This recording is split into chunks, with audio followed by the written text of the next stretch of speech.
All right, welcome to Big D After Dark, everyone. I am your host, Nathan Hill. You can follow me at Nathan J Hill, and we're joined by at Bird Bin Lion at Bird Turgler there in the middle.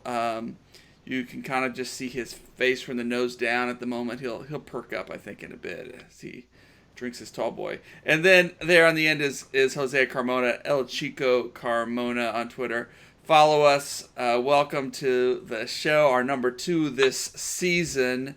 We're excited. We're going to have some fun as we break down a draw at home against Montreal. And I open with that clip from some kind of WB soap opera, One Tree Hill or something, where the guy needs a heart transplant and the dog just gobbles that thing up and walks away. And so that's kind of what it felt like when Maxi Urruti came back to Dallas, to Frisco, scored 2 poacher goals to make things difficult for FC Dallas. The good news, the team roared back with Andresic with an incredible header assist from Reggie, and then Andresic also getting a assist to Ricardo Pepi's first Major League Soccer goal. So there were some incredible moments in this game, but it was also a heartbreaker. Our hearts got ripped out by Maxi once again. So Ben, let's start with you, and then we'll jump to you, Jose. What's your takeaway from this game? You're stewing? Are you upset? Are you okay with this comeback? What's your takeaway? 2 shots on goal and they scored them both. That stinks. But, them coming back from 2 goals down was pretty awesome. And Pepe scoring his first goal, that's pretty awesome. So, I don't know. Mixed feelings about it. Could have been worse. Could have been a lot better, though. Jose? Well, my take was that Montreal came in with 5 in the back and basically dared Dallas to break them down. I mean, and then if you look at the personnel that Dallas had on a field, they didn't really have the best personnel to do that with. I mean, sure, you got speed on the wings, but as far as creators, who are your creators? I mean, your best creator was probably Santos. I mean, he's your deepest lying guy. Picault and Barrios, yeah, they got speed, and they're gonna throw crosses, but they're not gonna break that defense down.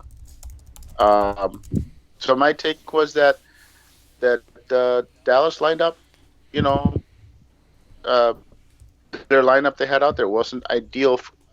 What they started with was body size and strength of Tanner Tessman helping ward off an attempt to win the ball back by Urruti, and then a big hit look to hit you on the counter, and obviously they corrected that with the second half substitutions. But you got to wonder if it would have been a different result had they, started a Paxton. Even though we all know he probably can't go the full 90. They needed more playmakers out there. So that was my take. Is other teams are going to see this, and you're going to get a heavier dose of this. Other teams will say, hey, Dallas has trouble breaking us down. Let's throw it at them. They're going to copycat this Montreal, technique and force Dallas to figure it out. Well, I know this was a thing that came up in our sort of on BigDSoccer.com as we wrote about what this team still needs, and it is that final player, that creative player who can do that thing to break down teams in situations like this. And so what I'm hearing you say, Jose, is that that's what this team still needs: someone who is able to punish the defense and unlock things with that creative skill. They say Mauro Diaz. Well, I mean, we have a guy. He's just not healthy right now. And then, of course, you're missing. You see who you're missing out there. I mean, Tessman did a really good job defensively. He was solid on defense. He had good passing, but he's a young kid. His strength is going to be breaking teams down. A guy like Acosta could have helped. Maybe in a Cervenia. Definitely Pax, once he gets healthy, will be a huge boost. But, when a team like this dares you to break them down, we need to have those playmakers starting. Instead, they had to all come off the bench and help us rally. Ben, could this team use Amaro? Or you agree with Jose there about Paxton? Well, you know, I'm a big fan. I always use Amaro. So one thing, you know, looking at the stats, no key passes for Jesus Ferreira last game, which is disappointing when you consider the amount of possession and just the amount of time that they had the ball in that third of the field that he didn't create more because they're reliant for him being a creative force in the midfield. Yeah, I mean, it would have been nice to stick him and Paxton together from the start, but obviously, Paxton's just getting back to full fitness, and that might actually be something that you see going forward against a team that's gonna, bunker down more. But I mean, sure, you're always looking to improve the team, but I also think that Ferreira has not started out particularly on fire this year. That's right, and he had another, an opportunity pretty early on to go up 1-0 and just couldn't. It was a decent save, decent save for Montreal's goalie, but oh man, you just want to get. It seems like Jesus is getting in some good spots. He just needs. He had a couple of shots.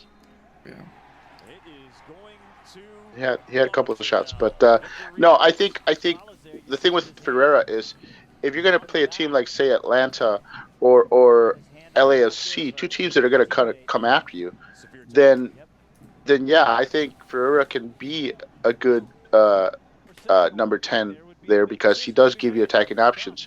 But because, I mean, let's face it, those teams aren't going to bunker down. They're going to come after you, so there's going to be openings, plenty of openings out there.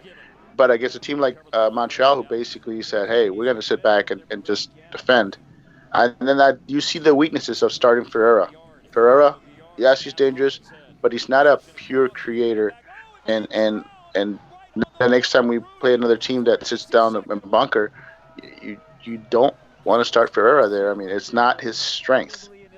It is a strength of his, but it's not like his biggest strength.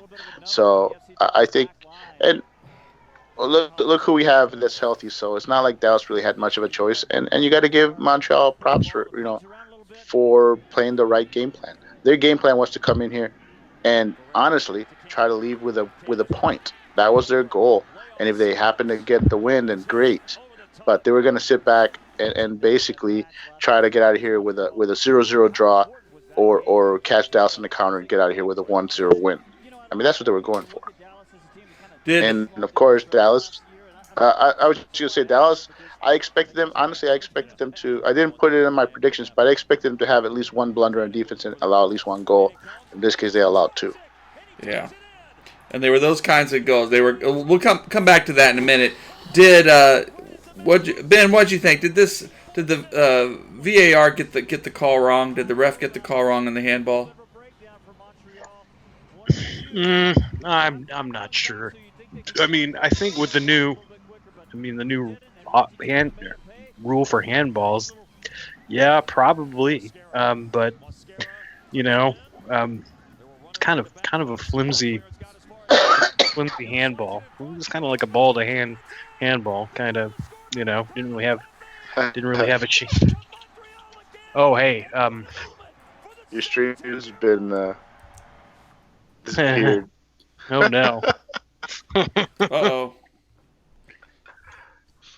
We're not streaming? I don't think no, it says stream unavailable. Stream suspended for policy violations. I think you can't. I don't think you can play videos like that continuously for so long. Uninterrupted like that. So yeah, well, it says we're still live, but maybe. I got a big old black screen with. Oh boy, I know. It was a long clip too. Yeah. So no long clips, my man. Ryan, can you still hear us? Probably not.